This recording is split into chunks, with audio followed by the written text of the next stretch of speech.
So ons gaan vanaand Wotum en seëngroet in die begin hê. Na die slotlied is daar nie 'n seën nie. Môreoggend is daar nie 'n seëngroet of 'n Wotum nie. En daar's ook nie 'n seën aan die einde nie. En Sondag is daar ook nie 'n Wotum en seëngroet nie, maar daar's wel 'n seën aan die einde. So ons het 'n 3 dae lange diens, 3 geleenthede lange diens. So nou nie dink ek het iets vergeet vanaand as ek nou die seën aan die einde spreek nie, en ook nie môre nie, want dit is deel van hierdie lydenstyd van hierdie naweek. Jesaja 53 sê die volgende: Hy was verag en deur mense verstoot, 'n man van lyding wat pyn geken het, iemand vir wie die mense die gesig wegdraai. Hy was verag, ons het hom nie gereken nie, tog het hy ons lyding op hom geneem, ons siektes het hy gedra, maar ons het hom beskou as een wat gestraf word, wat deur God geslaan en gepynig word. Oor ons oortredinge is hy verbrysel. Die straf wat vir ons vrede moet bring, was op hom. Deur sy sonde het daar vir ons genesing gekom. Gemeente van Carleton, wil die Here groet julle elkeen vanaand, en hy skenk aan julle sy genade, sy barmhartigheid en sy vrede. Amen. Ons skriflesing kom vanaand uit Lukas 22 uit, en daarvan vers 7 tot vers 20. Maar voor ons dit lees, kom ons bid net saam. Hemel Vader, baie dankie dat ons vanaand ook in hierdie lydensweek, die 4de aand van die lydensweek, saam kan wees. En besonder op hierdie aand wat ons weet, u ook saam met u disippels was. 'n aand wat u vir die disippels gestuur het om die vertrek reg te kry, gereed te maak, waarin die laaste maaltyd sou plaasvind. En ons weet, Here, dat u vroeg die volgende oggend gevange geneem is, en geneem is na die hoofpriester Kajafas, na Pilatus, na Herodes, om so ondersoek te word, om te sien of daar enige rede was om u te kruisig. En Here, op hierdie laaste maaltyd wat u saam met die disippels gevier het u ook vir hulle iets baie duidelik kom maak, dat u moes kom, dat u moes sterf, sodat hulle en ons vandag in u versoening kan deel. En Vader, as ons vanaand hier by mekaar is dit my gebed dat u ook vir ons opnuut hierdie waarheid sal leer, dat ons dit sal verstaan, die diepte van die offer sal begryp. En wanneer ons later saam ook rondom die nagmaaltafel staan, dat ons intens bewus sal wees van dit wat u vir my en vir elkeen hier en vir die hele wêreld gedoen het.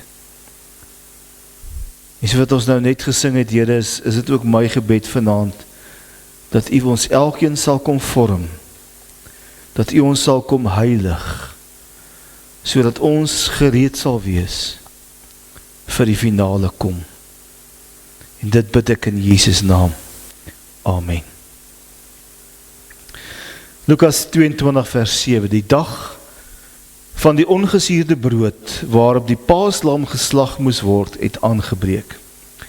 Jesus stuur toe vir Petrus en Johannes vooruit met die opdrag, gaan berei die paasmaaltyd vir ons voor, dat ons dit kan eet. Hulle vra hom, waar wil u hê moet ons dit voorberei? En toe antwoord hy hulle, kyk, net soos julle die stad ingaan, sal 'n man wat 'n kruik water dra julle ontmoet. Gaan saam met hom tot in die huis waar hy ingaan en sê vir die eienaar van die huis, ons leermeester, vra u, waar is die kamer wat ek met my disippels die paasmaaltyd kan eet?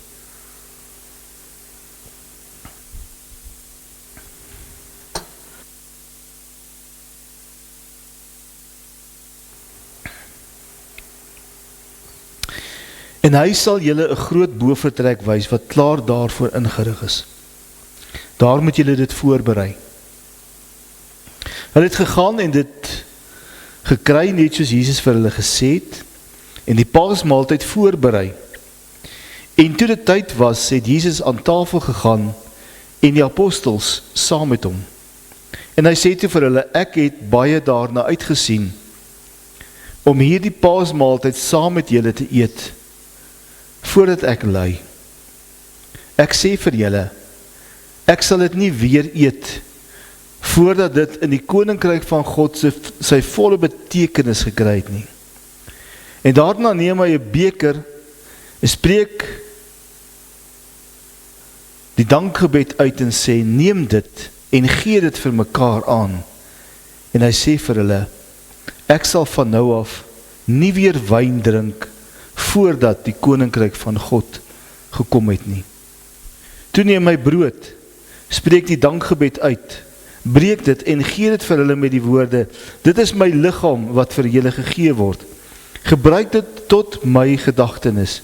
En met die beker na die maaltyd het hy net so gemaak en gesê, hierdie beker is die nuwe verbond, beseël deur my bloed wat vir julle vergiet word. As ons vanaand hierdie gedeelte lees, dan moet ons sien dat in hierdie oomblik Jesus die gebeure van die Ou Testament rondom die Pasga en die Nuwe Testament by mekaar uitbring. Ek weet daar is baie teoloë wat sê die Ou Verbond is verby, dis klaar, dis afgehandel. En baie mense wat sê, ja, maar die nuwe verbond dra nie meer dieselfde teken as die ou verbond nie. As ek hierdie gedeelte lees, dan wil dit vir my iets baie duidelik sê oor God se manier van werk met sy kerk en met sy volk. En hy werk met ons deur 'n verbond. 'n Verbond is nie 'n kontrak nie. Dis nie 'n blote ooreenkoms soos wat ons 'n huis sou koop, of soos wat jy 'n kar sou koop, of by 'n lening by die bank aangaan nie. Dis nie so kontrak nie. Hier is 'n diep en 'n plegtige verbintenis van twee partye aan mekaar. En ons kan nie die Ou Testamentiese verbond losmaak van die nuwe verbond nie. Jeremia het al geskryf daar in Jeremia 31, dat die Here vir ons 'n nuwe hart gaan gee. Jesaja het dit ook geskryf, dat die Here die ou kliphart uit ons sal wegneem en vir ons 'n nuwe hart sal gee. Jesegiel het daaroor geskryf. So die Ou Testament is vol daarvan dat daar 'n nuwe verbond sou kom, maar daar kon eers 'n nuwe verbond kom met die koms van die Messias. Maar 'n mens kan eintlik in die Ou Testament so groei sien in die verbond. As God met Abraham 'n verbond sluit, dan sê hy, ek maak hierdie verbond tussen jou en jou nageslag. Dis 'n ewige verbond. En daai woorde is belangrik, dis 'n ewige verbond. En dan lees ons later, as die Here met Moses by Moses kom, dan maak hy weer die verbond. En hierdie keer bring hy ander aspekte daarby. Hy sê nie net soos in Abraham se geval, ek sal vir jou 'n God wees en jy moet my nageslag wees nie. Hy kom gee vir die volk sekere riglyne. Hy kom gee vir hulle die wet. Hy kom gee vir hulle later die tabernakel, die plek waar hulle moes aanbid. Hy kom gee vir hulle die offers wat plaasvervangend moes wees en moes dien vir die tyd totdat die nuwe verbond kon kom. In Dawid se tyd kom sluit die Here weer met Dawid 'n verbond en hy bou op die ou verbond. Want onthou die eerste verbond is 'n ewige verbond. En nou kom sê die Here vir hom, ek sal uit jou en die nageslag van Dawid, sal daar altyd 'n regeerder op die troon sit. Hy sal wees 'n koning, 'n priester en 'n profeet, soos wat Dawid koning, priester en profeet was. So word die verbond telke male hernie, totdat die profete kom en sê, maar die Here gaan 'n nuwe verbond bring. En baie keer, as 'n mens na die ou Hebreëse teks gaan kyk, is daar 'n bietjie verwarring by sommige mense, of dit die woordjie nuwe verbond beteken 'n totaal nuwe verbond, en of die Here die ou verbond weer soos wat hy in die verloop van die geskiedenis gemaak het, gaan vernuwe. En ook 'n verdere uitbreiding gaan gee van hierdie verbond.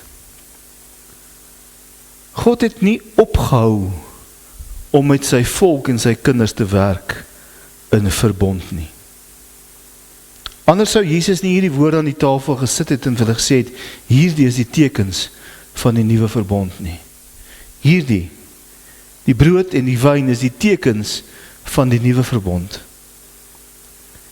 En wat Jesus eintlik vir hulle kom sê is dat ek het gekom om die ou verbond wat ek met Abraham gesluit het, toe ek vir hom gesê het, 'n opdrag gegee het om die karkasse neer te lê, daar in Genesis 17, het ek nou gekom en ek het vir julle daardie verbond kom vervul. Wat ek daar beloof het, wat ek al eintlik in Genesis 3 vir julle beloof het, en wat ek by herhaling in Genesis 17 met Abraham gedoen het, en by herhaling met Moses en met Dawid en met die ander profete, ek kom maak hierdie verbond nou weer.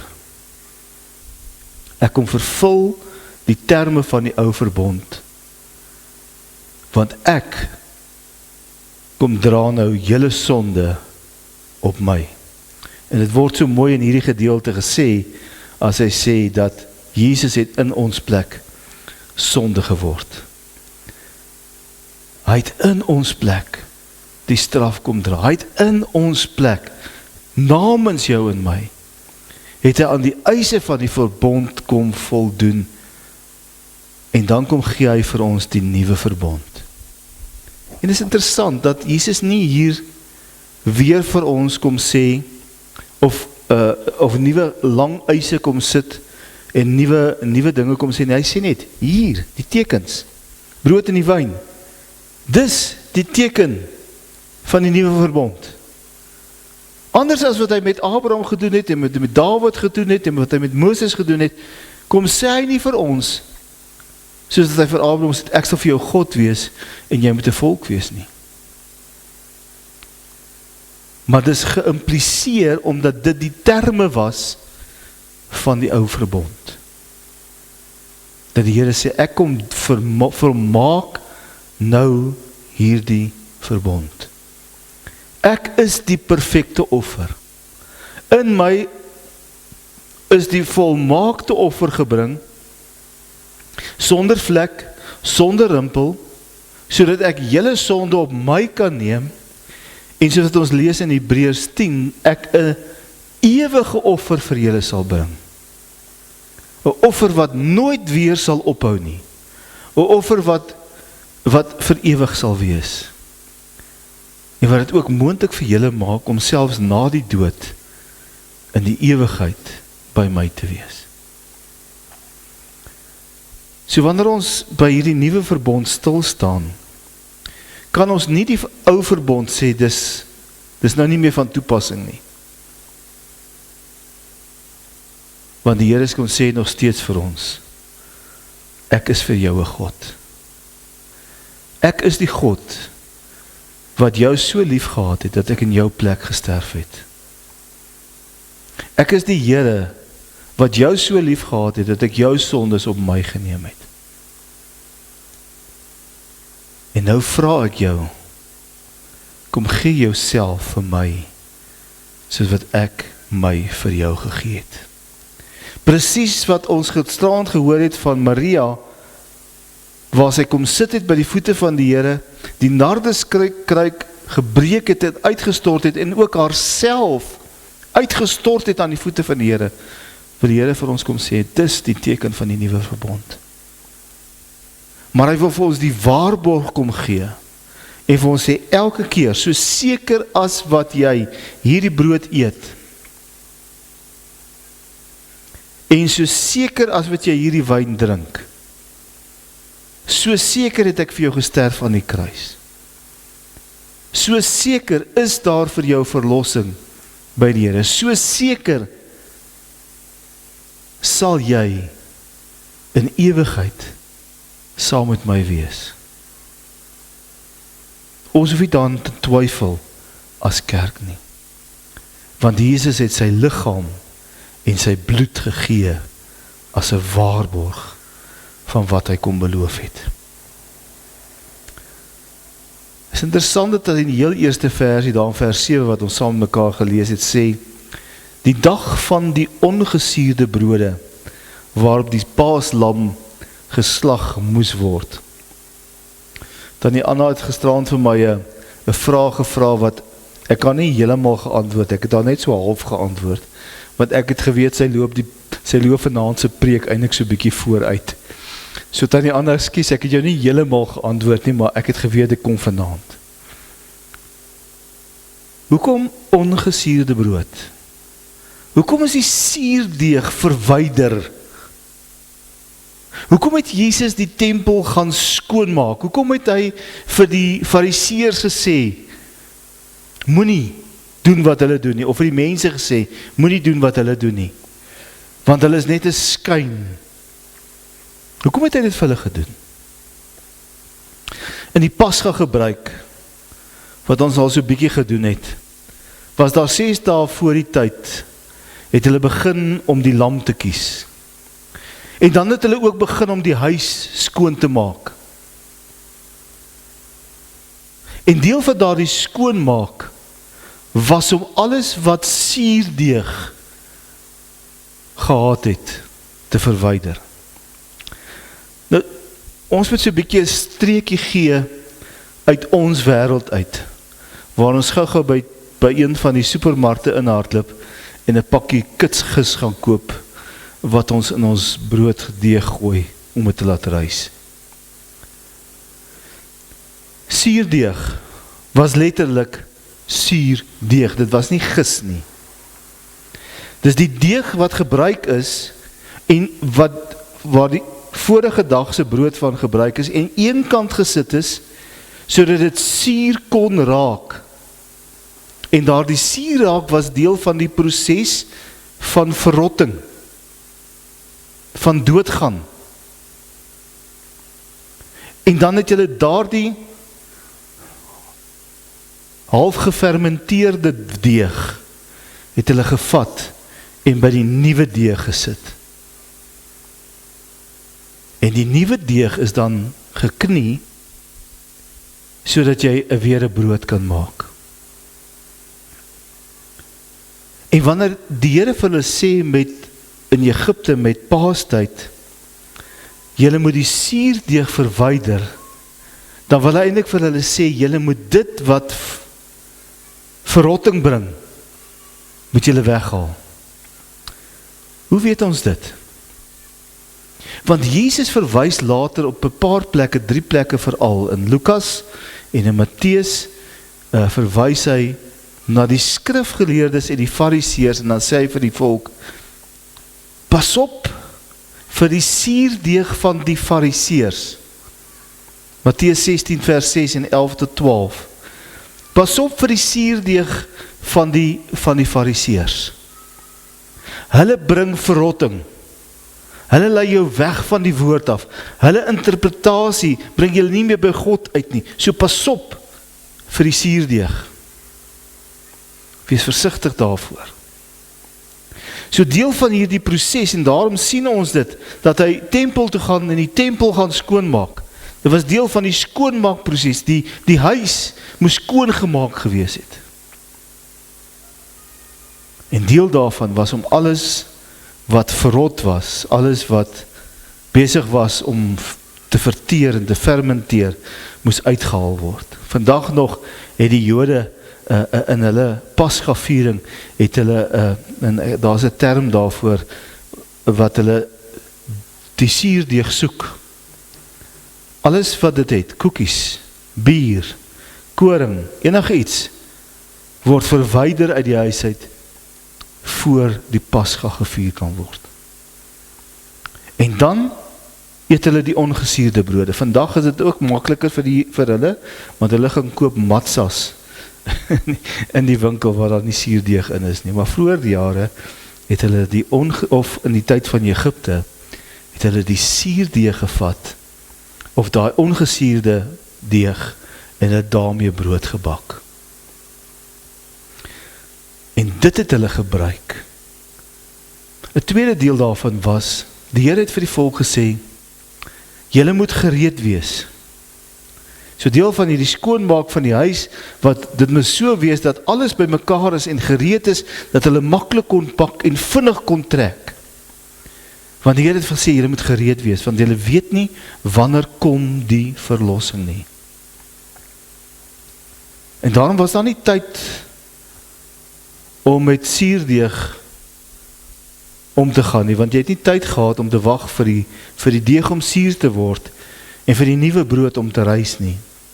Julle moes iets maak, hulle moes kos maak, wat vinnig voorberei kon word, sodat hulle kon eet en kon trek. Die lam is die vorige aand voorberei, en daardie aand moes hulle die hele lam, moes die huisgesin opgeëet het, deur die nag. En saam daarmee was daar nie wyn nie, maar daar was 'n bitter drankie gewees, met kruie, wat hulle moes drink, om hulle te herinner aan die swaar kry van hulle tyd. Selfs die ongesuurde brood, moes hulle laat dink het aan die swaar kry van die tyd, wat hulle gehad het. Jesus kom sê nie, as hy sy liggaam breek, of die brood breek en sê, dit is my liggaam, kom sê nie vir hulle, dink aan die swaar kry nie. Hy sê, dink aan die versoening, dink aan die verlossing, want ek kom maak julle vry, nie net van julle slawerny uit Egipte nie, maar ek kom maak julle waarlik vry. Ek bring die offer, die perfekte offer, die volmaakte offer, en na my sal geen ander offer meer nodig wees nie.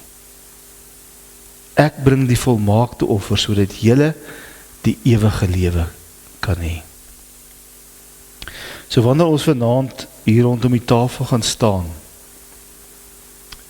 dan moet ons raak sien dat hierdie net die tekens is. Dit is nie waarlik die liggaam van Jesus nie.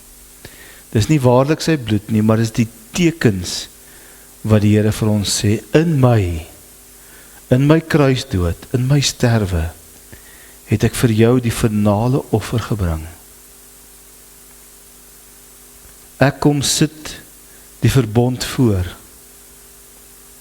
Maar nou is my verbond nie net vir die volk Israel nie. Hierdie verbond is vir die wêreld. En elkeen wat glo, sal gered word. Elkeen wat glo dat ek Jesus, die Seun van God is, sal die ewige lewe ontvang. Ek is die weg, die waarheid en die lewe. Ek is die waarborg vir die ewige lewe. Vir versoening en vir vergifnis. Gaan leef dan soos ek geleef het. Ek nooi julle vanaand uit. Ek gaan nooi julle uit om hier saam met my rondom die tafel te kom staan. Ons gaan vanaand die nagmaal hier by die tafel gebruik en ek wil hê ons moet dit almal saam doen. So, kom asseblief, kom staan hier saam met my voor en dan sal ons die nagmaal instel en die nagmaal gebruik saam met mekaar. Jesus het die brood geneem en hy het die Here gedank daarvoor. Hy het dit gebreek en met die volgende woorde het hy gesê, dit is my liggaam, dit is gebreek vir julle.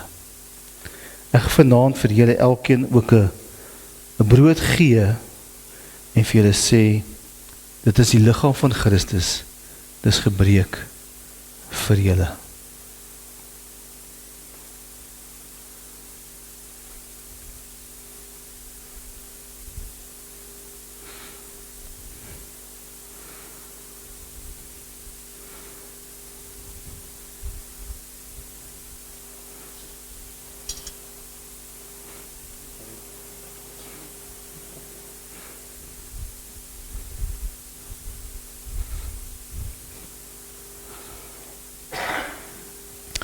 Vader, dankie dat u vir ons ook u liggaam kom breek het.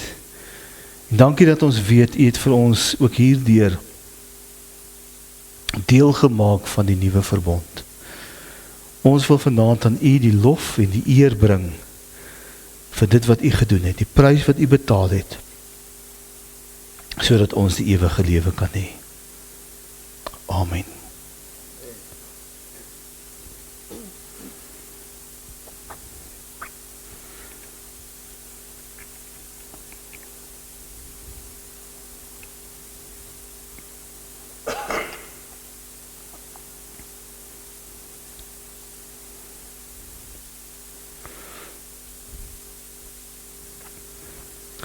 Jesus het die beker geneem en vir die disippels gesê, gee dit aan mekaar.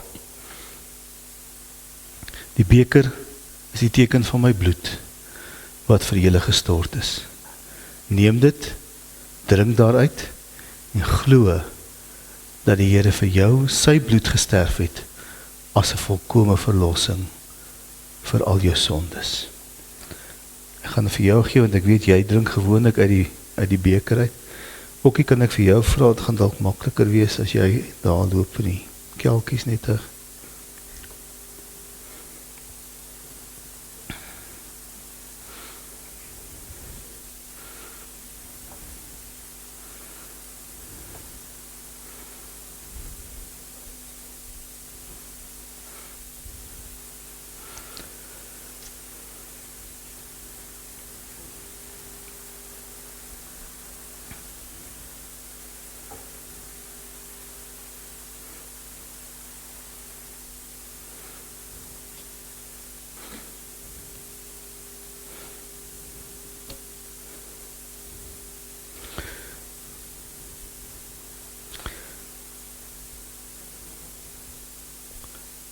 Kom, ek gaan net eers vir ons gebed doen en dan kan ons saam drink.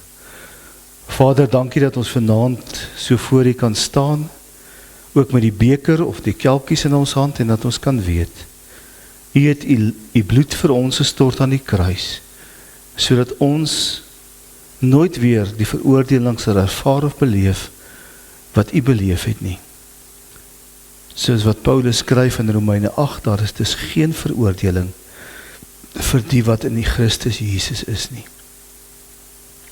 Dankie vir die volkome verlossing wat U deur die liggaam en die bloed vir ons bewerk het. Dit bid ek in Jesus naam.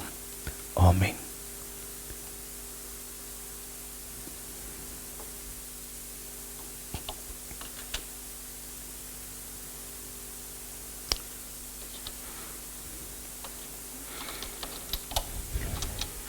Vir Tannie Anna aangee asseblief, dankie.